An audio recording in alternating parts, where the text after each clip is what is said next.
Let's look at Can't Beat the S&P 500 in our Walk Like an Investor series. A discussion of any CUSIP or security is for discussion purposes only. Do not buy any security mentioned in this playlist unless you performed your due diligence.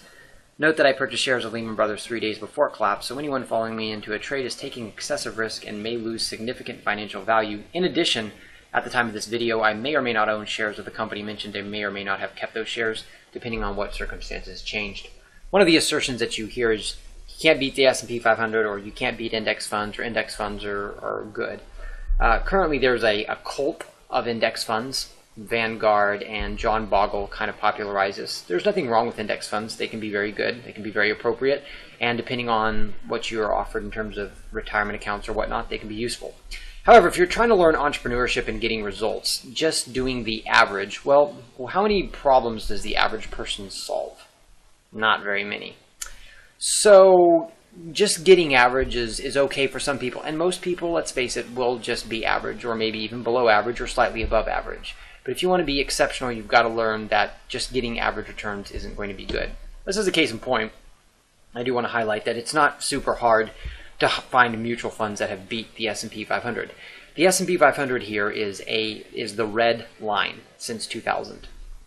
And it's because not all of these funds go back earlier than 2000, so that's the reason for it starting at 2000 is I think that's the shortest fund starts there. So the red line is, you know, in 2000 had a pretty good year relative to these other funds, it looks like. But since then, with the exception of maybe 2008, hadn't really done much. Well, maybe 2001 at the beginning it did better. The yellow line, or orange, depending on your eyes, is the Sequoia Fund. That obviously has done a lot better than the S&P 500. The blue line is Brown Capital Management, which is generally found in a lot of 401ks for companies. This fund, I think the Sequoia Fund is a closed fund. I could be wrong, but I think it is. The Brown Capital Fund, I believe, is a soft closed fund. What that means is only existing investors who own it can buy it, but other people cannot buy it. It's closed to new investors.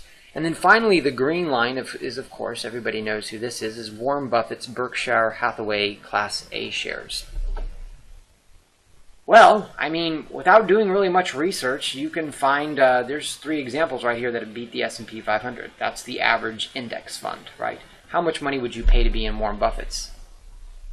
I don't know. I don't know if they get paid. I don't think they get paid a fee. I don't know. I'm not invested in it.